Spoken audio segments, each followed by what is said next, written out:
nga daal loolu tamit la ñëpp di njort daal ci boobu lépp visite balaa ñuy ñëw sax ci le premier ministre ak i kàddoom seetaan nga le discours du président de la République. waaw seetaan naa ko. seetaan naa ko mais xam nga dama ko seetaan ma déglu ko ba mu jeex mais boo seetloo discours am bi dafa am contexte bu mu tombeel am contexte politique ce qui fait que il a reçu beaucoup de cartons rouges. entre temps diggante ren ak daaw lan moo fi xew ba tàccu yi wëlbatiku doon ay carton rouge lu muy signifier carton rouge mooy génnal ci match bi loolu la carton rouge di signifier non léegi la question qu'on doit se poser pourquoi nit ñi di ko def ay carton rouge donc loolu dafa nekk benn genre désapprobation c'est une façon de dire que ils sont pas d'accord avec la ligne de conduite qu'il a commencé à entreprendre c'est-à-dire avec sa coalition maintenant ça c'est benn seetlu bu ndaw beneen bi le discours dans la forme comme dans le fond xam nga bu njëkk ba dañ doon am ay discours yu gudd Ablaye Wade suma maam ji yàlla na ko yàlla may gudd fan Macky Sall à un moment donné dem na ba discours am ce n'était plus suivi comme auparavant oui. mais Bassirou Diomaye Faye discours bi mu defoon daaw dafa nekkoon discours bu amoon portée bu amoon solo du dëgg. oui oui. bi mu paree je suis toujours ci format bi. mu def benn interview boo xam ni dafa woo ñeenti organe de presse ñeenti journaliste yoo xam ni ku ci nekk am nga ay laaj ak tontu yu ñuy jaglanteel ba mu tontu woon ci boo koy fàttaliku ci jamono boobu ci lañ ko laajoon la question est-ce que vous n'avez pas peur que votre premier ministre vous fasse de l'ombre. Il avait répondu en ces termes, sans ambiguïté et sans embâche, il avait dit je n'ai pas peur qu'il me fasse de l'ombre car j'ai été sous son ombre pendant 10 ans. 10 ans, oui. Et je travaille pour faire de lui le président. oui. yamu ci mu ne fauteuil bii ma toog bu mu ko catal na ni ko jàq te xam ni moom laa ko téyal. loolu la waxoon daaw. waaw 2024 loolu la waxoon. 2024 loolu la waxoon. Oui. 2024 mu amaat leneen lu mu waxoon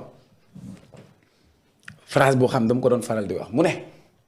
ñun mënuñu fi nekk di am yittewoo régler problème wu ñi nga xam ni faatu nañ depuis 80 ans Caaroy 44 te du ñu régler les victimes yi nga xamante ni mu am diggante 2021 ak 2024 discours boobu la teniroon c'était des mots que j'avais retenus dans son discours mais cette fois-ci dans son discours il est revenu comme tous les présidents comme Macky Sall ni mu doon def ñëw ne lii laa fi def. Diomaye wax na ci wàllu éducation lan lañ tabax ci école yi wax na ci wàllu infrastructure routière wax ci li nga xam ni war na nekk ci recrutement personnel enseignant yooyu yëpp am na solo wax na ba wax ci wàllu électrification rurale ne am na dëkk yoo xam ne mosuñu gis courant indi nañ fa courant lu am solo la wax na ci l'accès à l'eau pour que xeex pour mu nekk accès à l'eau universelle yooyu yëpp am na solo il a même parlé des réformes je vais revenir après sur les réformes mais dafa am loo xamante ni je l'ai pas vu dans son discours. ah bon. dama la préciter ne la daaw dafa waxoon ci. oui. ñi ñu faatoon. waaw. waxoon mais cette fois-ci Diomaye n'a pas parlé. de la justice. Diomaye n'a pas parlé des victimes. Je sais pas qu'est-ce qui a changé entre-temps. Diomaye dans son discours il nous parle de paix c'est important la paix madame. oui. jàmm am na ci réew mi wala amul ci réew. am na fi de. xale yaa ngi seetaan Coupe d'Afrique. waaw. ñii ñoo ngay dem Kéba. am na ñuy waajal Youssou Ndour fu jàmm amul loolu dafa am. loolu dëgg la. mais le discours de Diomaye il nous parle de paix mais madame. oui. la paix mënoo ko am. te amuloo justice je veux lui rappeler que pour qu'il accède au pouvoir il a fallu plus de 80 morts 2000 personnes détenues arbitrairement dans les prisons des gens ont été privés de leur liberté des gens ont perdu leur vie pour un idéal pour un projet pour un autre Sénégal pour man li tax li mu war a njëkkoon a régler mooy la question de ces victimes de ces martyrs mais Diomaye n'en a pas fait cas dans son discours est-ce que c'est une omission ou est-ce que c'est un oubli volontaire beneen bi sur la reddition des comptes Diomaye n'en parle pas il nous parle de jéllale et de jéggale looy jéllale balaa ngay jéggale wala ngay jéllale il faut que ñi faatoon ñu xam ñan ñoo faat lan moo tax ñu faat ku leen faatloo ñi ñu boom ñu xam ku leen boom ñu xam le préjudice ba ñu mën a identifier ñan ñoo rey li xew diggante 2021 ak 2024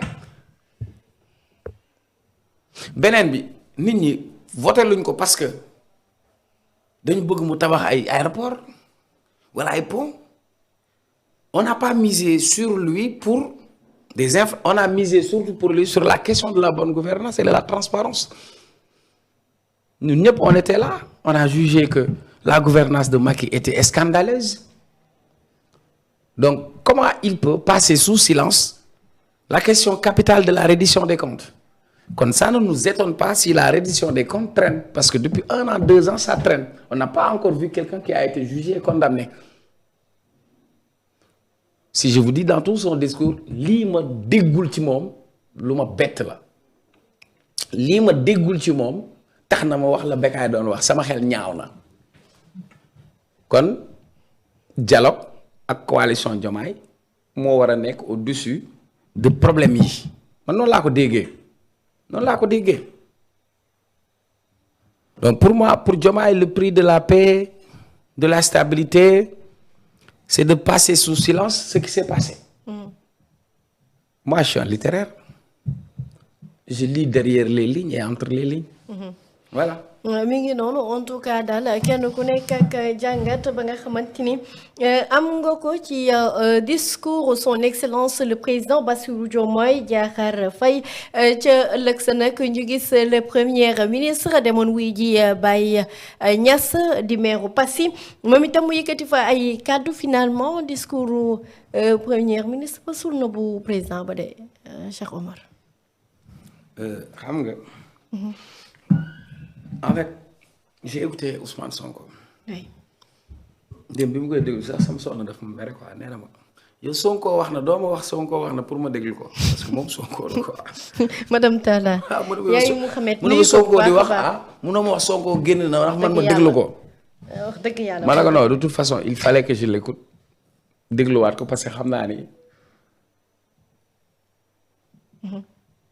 Je m'attendais pas à mu def une sortie mais surtout sa visite à Passy. oui dafa am 2 portées. Elle a une portée étatique mais aussi une portée politique. parce que am na aspect bu mu wax ci wàllu réforme yi ñu war a teg sur la décentralisation et je trouve que Sonko su ko waxee c'est parce qu'il a été confronté au même problème que les collectivités territoriales madame. parce que Ousmane Sonko a été maire de Ziguinchor. Tu peux avoir ambition yu bëri mais tey ni ñu defee acte 3 de la décentralisation bi dafa am yu bëri yoo xam ni daf ci des xam nga nag comme c'est mon domaine. daf ma doon neex ma jël temps waxtaan ci mais bon.